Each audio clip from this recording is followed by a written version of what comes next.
Ok, donc bonjour à tous. Donc nous allons commencer le webinaire qui est sur Bluemix et sur l'utilisation de Docker sur Bluemix. Donc tout d'abord, je veux vous remercier pour votre participation. Je sais que votre temps est précieux, donc je vais essayer de faire tenir cette session sur entre 30 et 40 minutes. Je vais me présenter. Je m'appelle Emmanuel Devreux-Gilles et je travaille en tant que product spécialiste Bluemix chez IBM. Je suis dans l'industrie IT depuis une petite dizaine d'années, avec un passage assez long dans les télécoms. Euh, alors vous êtes tous en mute sur cette session webinaire, donc si vous avez des questions, n'hésitez pas à les poser à travers le chat de la fenêtre du webinaire. J'ai ma collègue Stéphanie Bélan qui suivra toutes vos questions, qui essaiera d'y répondre, et sinon elle les gardera au chaud pour là à la fin du webinaire pour revenir dessus. Si jamais j'y réponds pas pendant le webinaire, je reviendrai vers vous par mail pour vous donner la réponse à vos questions.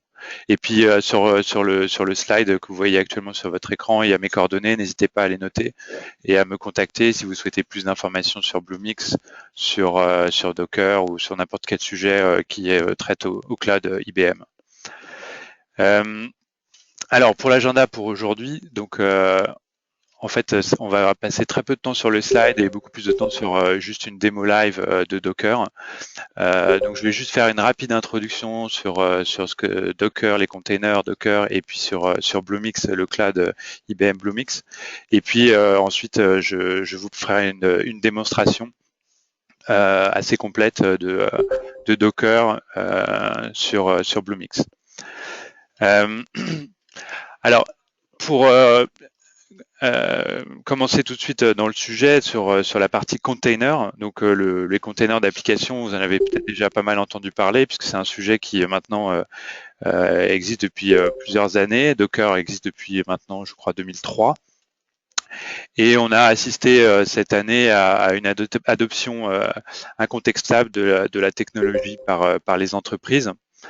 Je lisais récemment un sondage qui mentionnait que 68% des CTO, CIO prévoient de lancer en production des services sous forme de containers d'application l'année prochaine. Donc il y a une vraie adoption du marché de la technologie Docker aujourd'hui. Alors le slide présent présente en fait deux illustrations pour comparer une virtual machine et un container. C'est la meilleure façon d'approcher, je pense, les containers.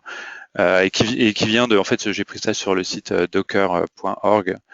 Alors en fait, pour différencier un petit peu les deux, dans le cas d'une virtual machine, quand vous déployez une virtual machine, vous avez d'abord besoin d'une virtualisation de vos ressources hardware. Donc vous utilisez une solution de virtualisation qui peut être par exemple VMware ou OpenStack ou n'importe quel type de solution de virtualisation.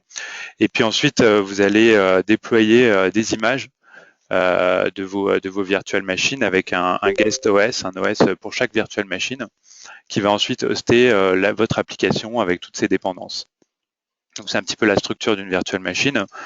Dans le cas d'un container, vous allez en fait déployer une image de votre application qui va inclure toutes ses dépendances.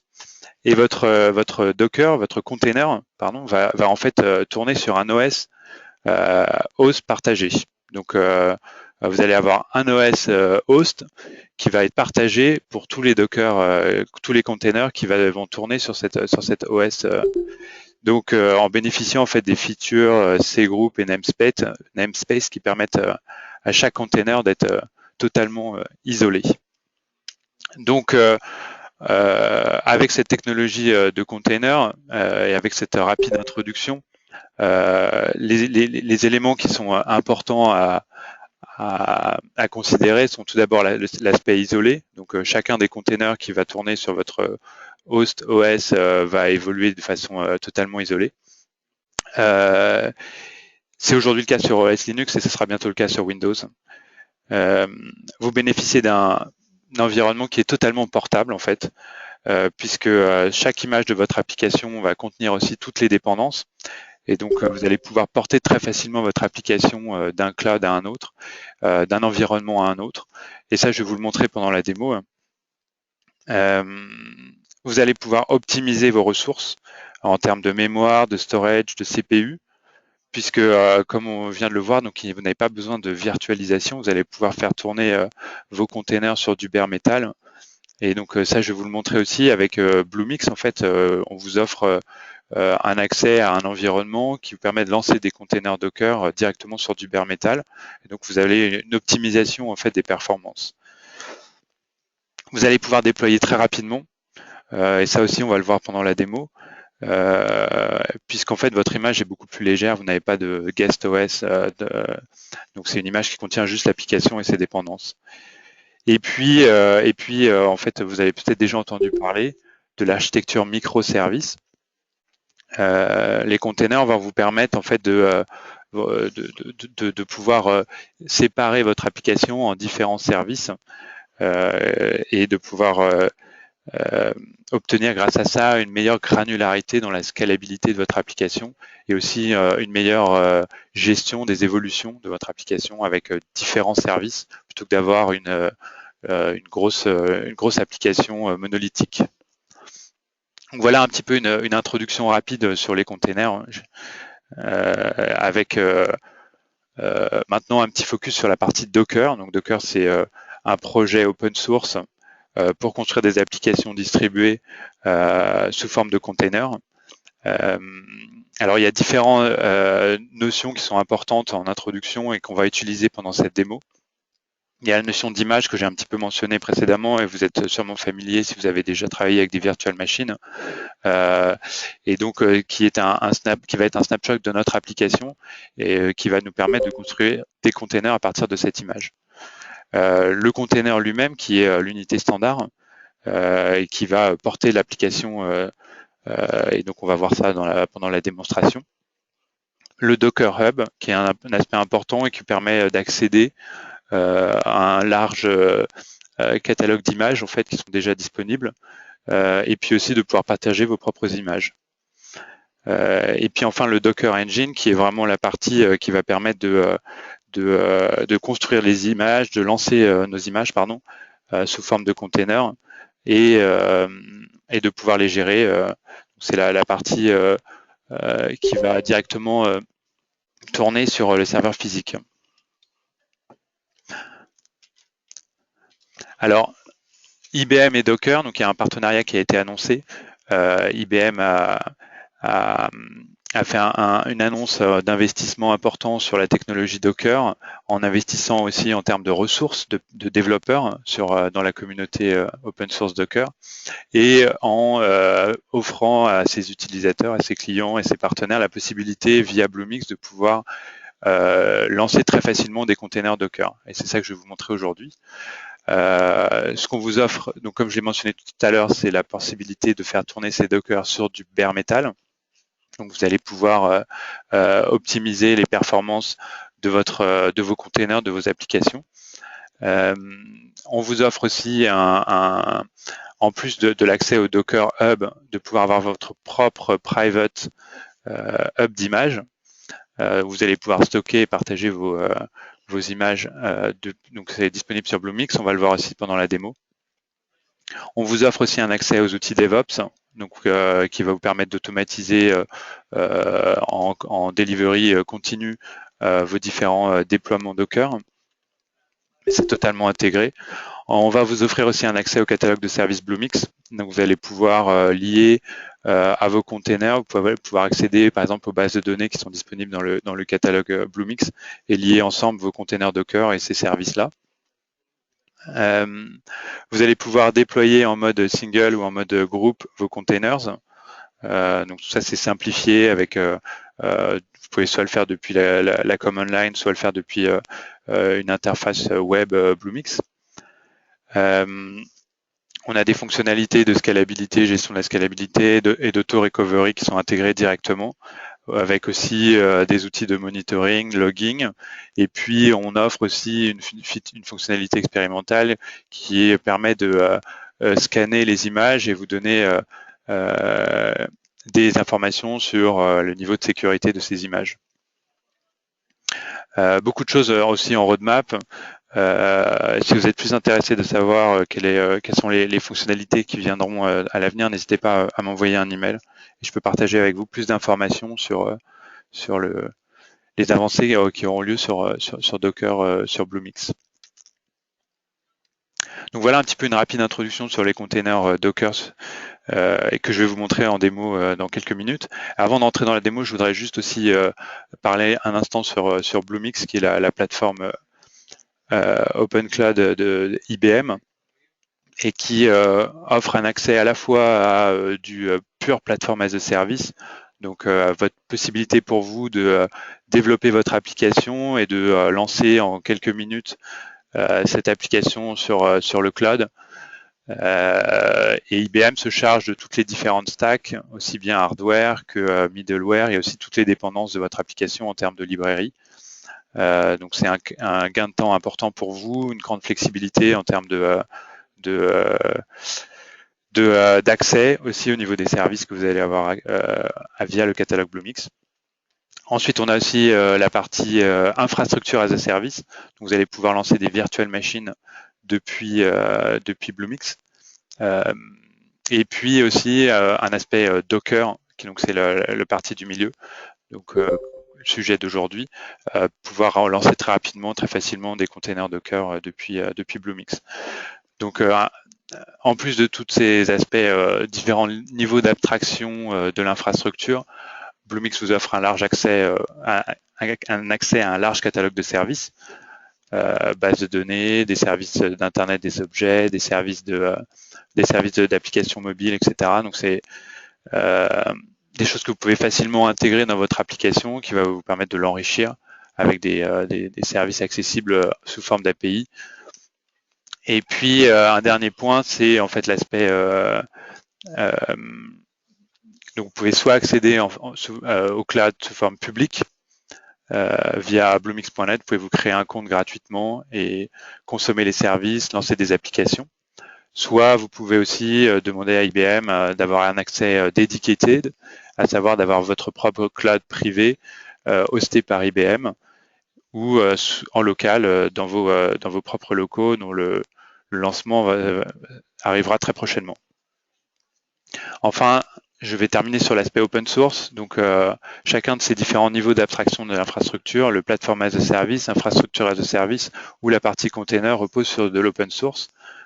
Cloud Foundry pour la partie platform as a service, OpenStack pour la partie infrastructure as a service et Docker pour la partie container. Donc voilà, donc c'est une rapide overview sur la partie Docker et Bluemix. Je vais maintenant passer à la démonstration de Docker. Et pour cela, en fait, je vais utiliser une application toute simple, une to-do list, c'est une application que j'ai développée en utilisant Node, le langage Node, et que j'ai intégré avec une base de données Mongo. Donc en fait, tous les éléments de ma to-do list vont être stockés dans la base Mongo. Donc voilà, mon application ressemble à ça, donc elle est toute simple. Actuellement, elle tourne sur le platform as a service Bluemix. Donc elle est sur Cloud Foundry. J'ai fait un CF push et j'ai lancé mon application toute simple sur Bluemix, sur Cloud Foundry. Et donc voilà. Cette application-là, aujourd'hui, ce que je souhaite faire, c'est pouvoir la dockeriser. C'est ça que je vais vous montrer aujourd'hui. Plutôt que de la faire tourner sur la partie Cloud Foundry, je vais la faire tourner sur un container Docker. Alors j'ai ici, je vais fermer ça. J'ai ici, donc là je suis logué sur mon compte Bluemix. Sur compte Bluemix, comme on l'a vu, donc je peux créer des applications. C'est ce que je viens de vous montrer, l'application que j'avais créée avec une base de données Mongo. Je peux créer des containers, des virtual machines, et je peux aussi créer des services en accédant au catalogue de services. Je peux aussi utiliser les services qui sont disponibles dans le catalogue Bluemix. Alors, moi, ce que je vais faire, c'est que je vais créer des containers, et je vais commencer par en fait vous montrer mon application localement sur ma machine. Donc, je vais d'abord créer un container Docker sur ma machine localement, et ensuite je ferai tourner ça sur Bluemix pour vous montrer la portabilité, et comment c'est facile de porter une application avec Docker. Donc là, je vais me loguer sur la command line. Alors pour travailler sur un environnement Windows, j'ai besoin en fait de virtual machine Linux pour pouvoir faire tourner Docker. Donc je vais lancer ma virtual machine, voilà. Et normalement, j'ai déjà tout installé, toutes les différentes lignes de commande. Donc j'utilise boot2docker pour ma virtual machine. Et donc ici, je vais pouvoir par exemple faire un Docker image et pouvoir observer les différentes images que j'ai déjà localement sur ma machine. Donc j'ai déjà une image Mongo. En fait, pour l'obtenir, ce que j'ai fait, c'est que j'ai fait un Docker search dans le Docker Hub public. Donc là, j'ai un certain nombre d'images qui sont disponibles et que je peux télécharger, récupérer sur ma machine en faisant un Docker pull. Pour gagner du temps, j'ai déjà fait le pull pour cette démo, donc je l'ai déjà localement sur ma virtual machine. Alors, ce que je vais faire, c'est que je vais lancer un Docker Mongo. Donc, je vais lancer un premier container pour ma base de données Mongo. Et puis ensuite, je vais construire un container pour mon application. Et je vais lier ces deux containers ensemble pour pouvoir avoir un service qui fonctionne. Donc, je vais commencer par lancer mon container Mongo. Donc, je vais faire un Docker run. Je vais spécifier le port pour faire tourner mon container Mongo. Voilà, que je vais ouvrir. Je vais lui donner un nom. Donc, je vais l'appeler DB. Et puis, en fait, je vais spécifier l'image à partir de laquelle je vais faire tourner mon container Docker. Donc voilà, c'est cette image-là que je vais indiquer. Super, donc j'ai récupéré l'ID de mon Docker. Donc si je fais un Docker PS qui me liste tous les Dockers qui tournent sur ma machine. Donc j'ai maintenant, en fait, je vais agrandir ma fenêtre, excusez-moi. Donc je vais maintenant je vois maintenant que j'ai un container qui tourne localement sur ma machine depuis 9 secondes avec à ce port-là. Alors vous voyez, c'était vraiment pris quelques secondes pour faire tourner mon Docker depuis une image existante. Alors pour pouvoir observer, ce que je vais faire, c'est que je vais demander l'adresse IP de ma virtual machine, boot2docker IP. Donc je vais pouvoir récupérer l'adresse IP.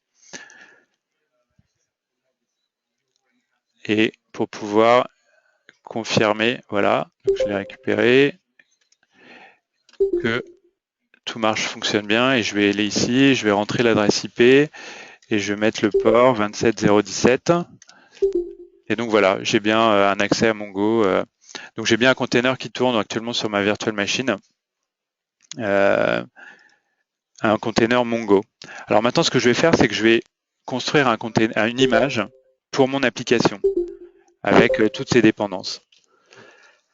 Alors pour ça, je vais commencer par récupérer le source code de mon application que j'ai mis sur Git. Et en fait, j'ai déjà fait mon Dockerfile qui va être interprété par le Docker Engine pour pouvoir construire l'image. Donc pour construire mon application Node, je vais partir d'une image Node que j'ai déjà téléchargée localement, mais donc qui va être utilisée. Donc je vais partir de cette image qui était en read-only. Je vais récupérer le source code de mon application. Donc ça, c'est une ligne optionnelle, puisqu'en fait, je vais vous montrer que pour pouvoir récupérer mon Dockerfile, je vais faire un git clone, donc ça va déjà être localement, mais c'est pas grave. Je vais définir mon dossier dans lequel je souhaite travailler comme par défaut. Je vais lancer la fonction npm install pour pouvoir récupérer toutes les librairies pour mon application Node. Je vais exposer le port 8080 et ensuite je vais lancer mon serveur Node avec une fonction sleep 60 60 secondes qui est totalement optionnelle, qui est juste pour m'assurer dans le cadre de ces démos que tout fonctionne bien. Donc je donne 60 secondes pour que toutes les connexions se fassent bien. C'est totalement optionnel, vous n'avez pas besoin de le mettre. Mais bon, je veux pas que la démo prenne de risque sur cette démo. Alors, donc, ce que je vais commencer par faire, un git clone pour récupérer le source code sur ma machine. Donc, je vais récupérer l'URL ici. Voilà. Donc, j'ai maintenant sur ma machine le dossier Node to do. Et ce que je vais faire, c'est que je vais maintenant construire mon image. Donc je vais faire un docker build. Et puis, je vais, pour le build, je vais indiquer quel est le nom de l'image que je souhaite donner.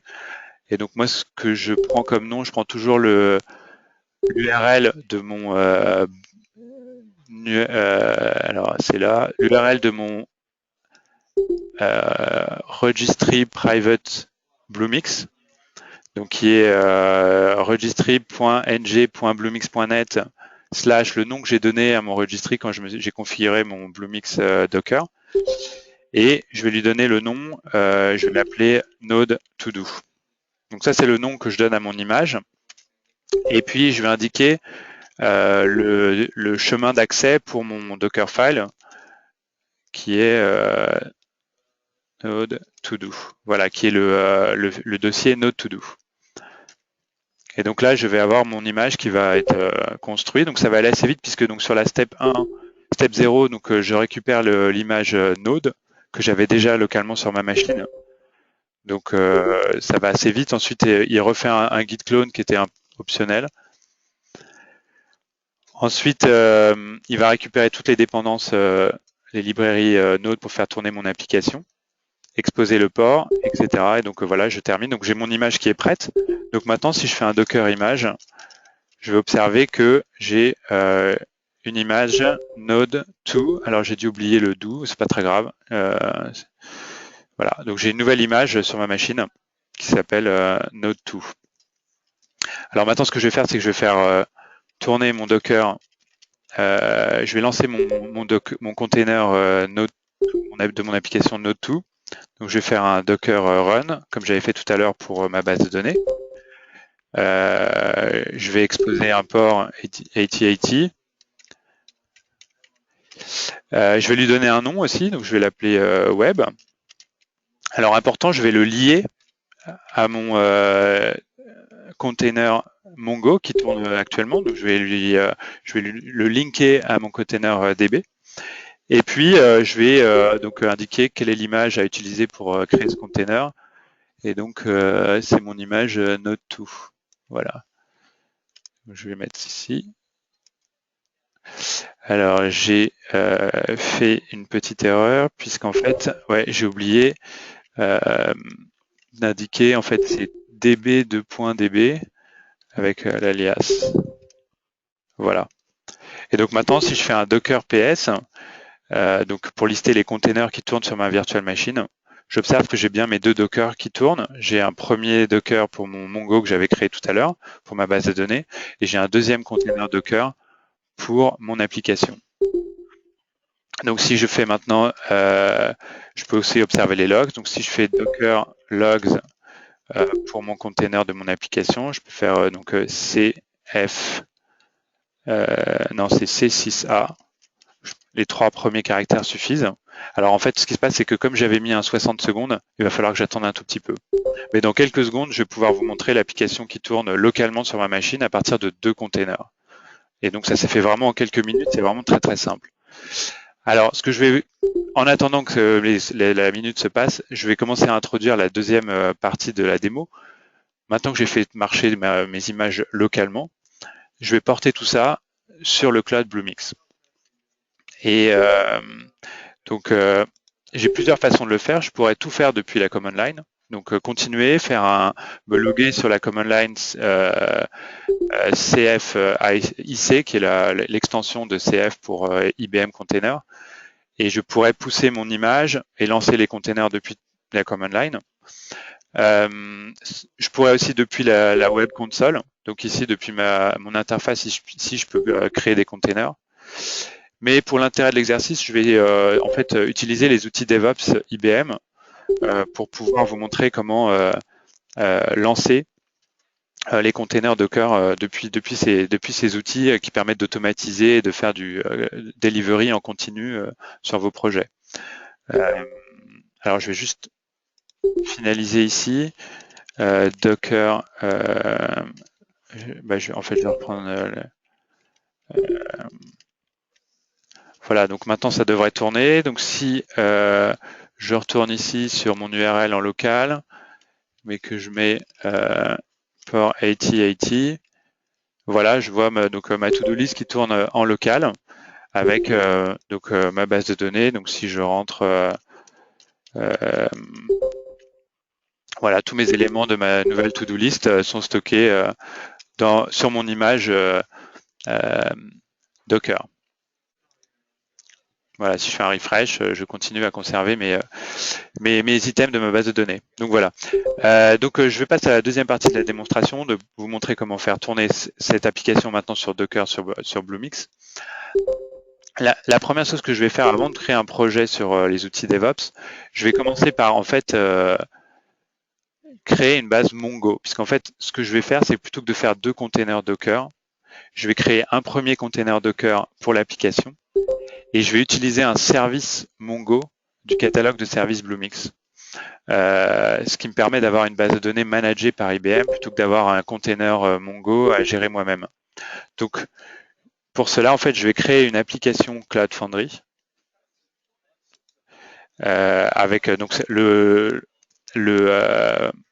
SDK n'a aucune importance. L'idée, c'est juste de pouvoir faire passer à mon application sur mon container Docker les variables d'environnement pour accéder à ma base de données Mongo. Donc, c'est vraiment une passerelle que je suis en train de créer. Donc, je vais d'ailleurs l'appeler to-do bridge 1, 2, 3, voilà. Et c'est vraiment une passerelle pour faire passer à mon container Docker les variables d'environnement de ma base de données Mongo qui viendra du service du catalogue de services. Donc voilà, elle va être stagée. Dès que j'ai accès, je vais pouvoir ajouter une base de données Mongo à cette application passerelle. Voilà. Donc je vais aller directement dans mon application et je vais pouvoir ajouter un nouveau service. Hop. Et dans mes services, je vais pouvoir sélectionner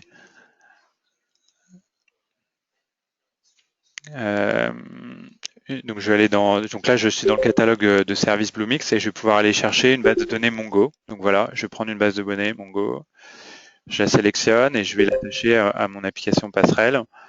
Donc en la créant sur mon espace de dev, lié à mon application To-Do, et puis le nom m'importe peu. Donc voilà, le nom du service. Donc je crée le service.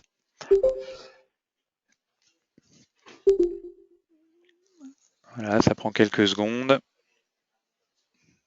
Pareil, j'aurais pu faire tout ça aussi depuis la command line, hein, mais c'est plus agréable de faire ça depuis la web console en démo pour montrer ce qui se passe. Et puis, ok, super. Donc voilà, et je vais refaire un restage pour pouvoir prendre en considération ce nouveau service sur ma passerelle. Ok, super. Alors maintenant, ce que je vais faire, c'est qu'en fait, je vais aller, donc là, je suis sur les outils DevOps IBM, JazzHub, donc qui m'offre un source code repository pour mes projets, et puis un certain nombre d'outils qui me permettent de faire de l'édition de mon code, mais aussi de faire des déploiements automatisés avec des scripts que je peux customiser. Donc j'ai créé un nouveau projet sur les outils DevOps. Je vais lui donner un nom, donc je vais l'appeler Node To Do. Je vais lui indiquer en fait d'utiliser ma source de mon projet existant sur GitHub, repository. Alors ça c'est une nouvelle step. Donc voilà. Donc je vais choisir mon projet. Donc c'est mon projet Node To Do, parfait, qui est présent sur GitHub. Donc c'est une intégration avec GitHub. Donc ça va être un projet privé. Ça c'est la partie importante. Je vais en faire un projet Bluemix qui sera déployé sur la plateforme US, sur mon organisation et sur l'espace de dev. Donc très bien, c'est là où j'ai créé mon application passerelle. Donc, je vais créer le projet, donc ça va prendre quelques secondes pour pouvoir créer le projet sur mon compte JazzHub. Donc voilà, j'ai mon projet ici avec mes différents fichiers, dont le Dockerfile. Donc c'est vraiment mon source code. Alors, j'ai pas besoin de modifier mon code, hein, c'est totale portabilité. Je vais pouvoir directement aller dans ma fonction build et deploy, qui va me permettre de définir un scénario de déploiement automatisé. Donc, je vais commencer par je vais créer deux steps. Une première step qui va être de construire l'image de mon application, puis une deuxième step qui consistera à créer le container lui-même sur Bluemix. Donc ça va être première step qui va être construire l'image. Donc je vais rajouter un nouveau job qui va être le build. Donc le build, ça va être un build de container. Je target ma plateforme US, mon organisation manuelle, mon space dev. Je permets l'utilisation du cache. Je vais lui donner un nom à mon image. Donc je vais rester cohérent. Je vais l'appeler Node to do. Et puis j'ai ici le build script que je peux customiser, mais je vais garder exactement celui qui est fourni par défaut. Et donc je vais faire un save. Et donc là, en quelques secondes, j'ai créé en fait un script qui me permet de construire des images Docker. Et je vais tout de suite lancer le script pour gagner du temps. Donc là, j'ai mon script qui est lancé pour pouvoir construire mon image Docker de mon application. Et en parallèle, je vais créer un nouveau stage pour pouvoir faire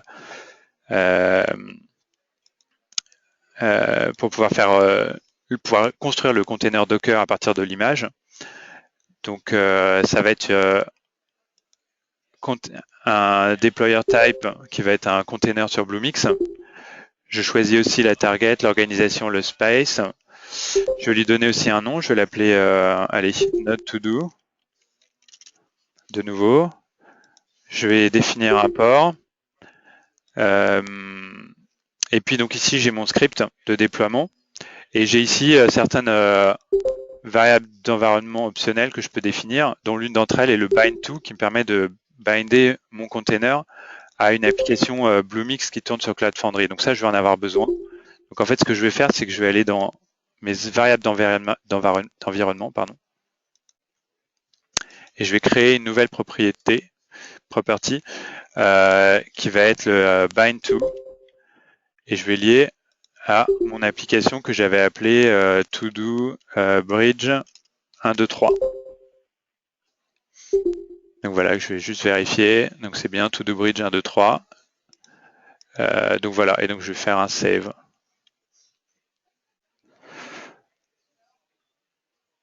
Donc voilà, donc là j'ai terminé sur définir les scripts de déploiement automatisé sur ma plateforme Bluemix. Donc là j'ai terminé en fait, l'image est finie. Donc là automatiquement il va commencer à travailler sur le lancement du container Docker. Donc là c'est en cours. Je peux observer les logs. Donc voilà, c'est en cours. Donc il va installer les différentes dépendances, Python. Il va lancer le commande Docker run comme j'ai fait tout à l'heure sur ma local machine, mais là ça va être sur l'environnement Bluemix. Et dans quelques secondes, je vais pouvoir observer sur mon dashboard mon container Docker avec mon application To-Do List qui sera intégré avec ma base de données Mongo gérée par IBM et qui est accessible via cette petite application qui est là, To-Do Bridge 1, 2, 3, qui est une application passerelle. En attendant, ce que je peux vous montrer rapidement, c'est que depuis la command line, ici, en fait, je peux interroger les images que j'ai déjà stockées sur Bluemix en faisant un CF-IC. Donc, au lieu de faire un Docker image, je fais un CF-IC. CF, c'est Command Foundry. IC, c'est IBM Container. Donc, c'est l'extension de Command Foundry pour accéder aux fonctionnalités de IBM Container. Et donc là, je vais pouvoir récupérer l'ensemble des images qui sont stockées sur mon compte. Et je vois que, par exemple, j'ai l'image Node to do qui a été faite il y a 1 minute ago, donc via les déploiements, via les outils DevOps IBM. Et je peux aussi interroger les containers qui tournent. Donc, si je fais un Docker, un CF-IC-PS, je vais pouvoir observer quels sont les containers qui tournent sur mon compte. Et je vois que depuis 50 secondes, j'ai un container Docker Node to do qui tourne sur mon compte Bluemix. Donc, je peux faire aussi, je peux vous montrer rapidement quelques autres fonctionnalités. Je peux interroger quelles sont les adresses IP qui sont attribuées. Donc voilà, j'ai une adresse IP. Et donc, en fait, si vous allez sur cette adresse IP depuis votre ordinateur, et je vous invite à le faire, vous allez pouvoir accéder à ma to-do list. Donc, si vous tapez sur votre browser 134.168.15.65, donc je vous invite à le faire, à rentrer des items, parce qu'en fait, moi, IBM, via les systèmes de sécurité, je peux pas vous montrer tout de suite l'interface, et je vais vous le montrer via l'accès à la base Mongo. Donc, si vous pouvez rentrer des éléments dans la to-do list, comme ça, je vais pouvoir vous montrer. Donc, en rentrant ça, moi, je vais tester sur mon téléphone en parallèle. Où je vais commencer par rentrer, en fait, je vais interroger les logs. Logs 1F6. Voilà. Donc là, j'interroge les logs de mon application, de mon container. Et donc, je vois que j'ai déjà des gens qui ont rentré des éléments. Donc, je vous remercie de l'avoir fait. Donc, je me suis connecté à ma base de données. Et puis j'ai là ici des gens qui ont rentré des informations dans ma to-do list. Donc, maintenant, si je vais sur mon dashboard, je vais juste faire un refresh. Voilà. Je fais un refresh de mon dashboard juste pour vous montrer que j'ai maintenant un container qui va s'afficher sur le dashboard. C'est vraiment très très simple. Moi qui étais un peu utilisateur aussi des virtual machines avant, c'est vrai que Container fait gagner un temps précieux en termes de déploiement et de flexibilité. Voilà, c'est vraiment deux commandes, un Docker build, Docker run. Donc voilà, maintenant j'ai mon container ici. Je peux le sélectionner pour voir un petit peu ce qu'il y a. Donc j'ai mon adresse IP publique exposée sur le port 8080. Mon container est running. J'ai accès à des outils de monitoring et de log, comme je vous mentionnais tout à l'heure en introduction. Mon container est lié à une base de données MongoLab auquel je peux accéder. Donc, je vais pouvoir visualiser le dashboard et vous montrer que tous les éléments que vous avez rentrés dans la to-do list, on va pouvoir les observer en tant que documents stockés dans la base Mongo. Donc là, je suis en train de lancer le dashboard de ma base de données Mongo. Et donc voilà, j'ai ici les différents documents. Donc j'ai 8 entrées. Donc voilà, j'ai les différents tests, tous les différents documents. Sagaz, excellent. Donc voilà, j'ai mes 8 documents qui sont rentrés sur ma base de données Mongo. Donc ça roule, ça marche parfaitement.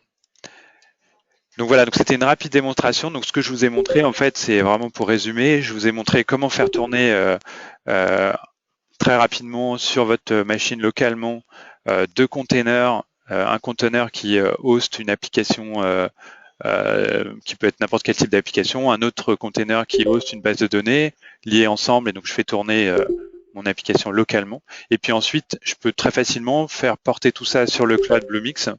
Vraiment en quelques secondes, j'ai un environnement Docker dédié qui tourne sur du bare metal et avec les outils qu'il faut pour pouvoir faire les déploiements. Et entre autres, c'est intégré avec les outils DevOps qui me permettent d'automatiser tout ça et de gagner un temps fou. Donc voilà, j'ai un peu terminé sur la partie démonstration. Je vais juste terminer avec un dernier slide pour vous partager des informations juste quelques liens supplémentaires. Et puis ensuite, je regarderai un petit peu s'il y a des questions.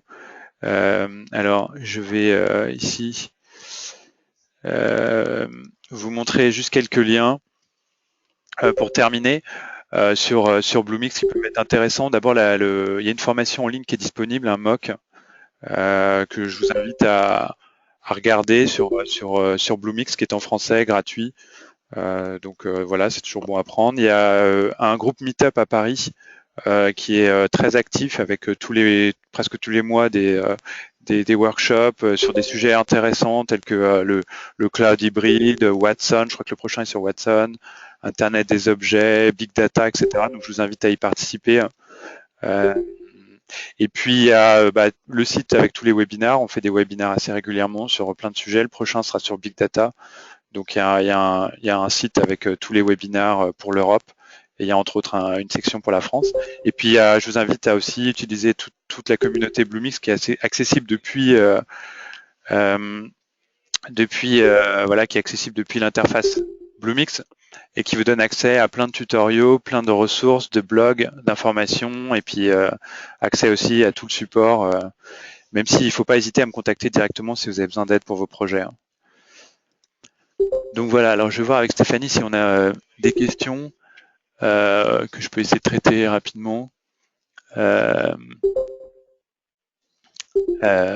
Donc la première question, est-ce que le bare metal est sur SoftLayer? Donc la réponse c'est oui.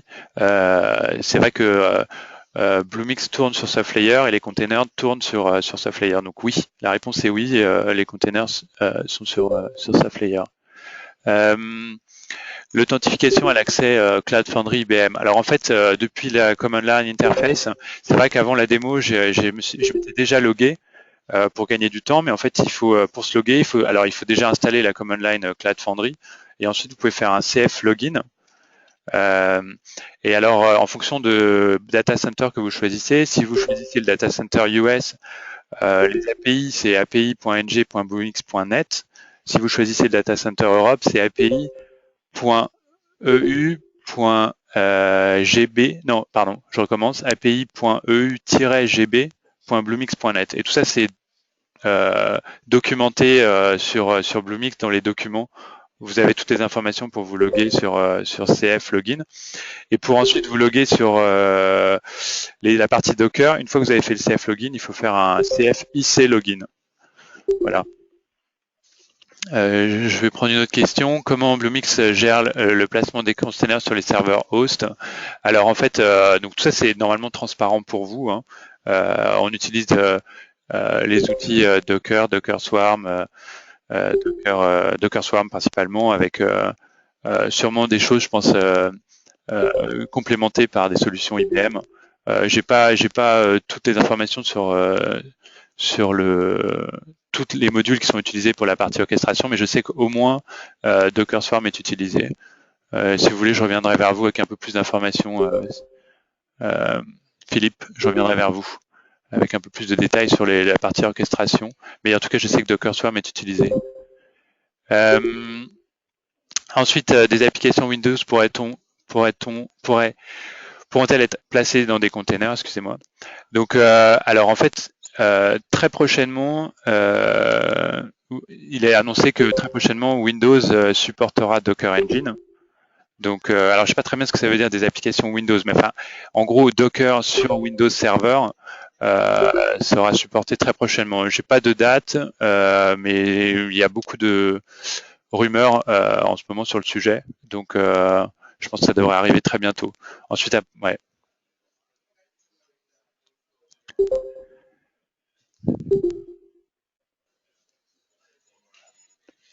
Alors ensuite, je vois pas d'autres questions pour le moment. Encore une fois, n'hésitez pas à m'envoyer directement des emails avec vos questions ou m'appeler directement. Je suis là pour ça, pour vous aider sur vos projets Docker. Donc, si jamais vous rencontrez quelques difficultés à installer des choses, à vous loguer, à quoi que ce soit, n'hésitez pas à me contacter et je me ferai un plaisir de vous aider. Et s'il n'y a pas d'autres questions, je vais terminer ce webinaire. Je vous remercie à tous. Je vous remercie tous pour votre attention et votre participation. Et je vous dis à très bientôt sur Bluemix.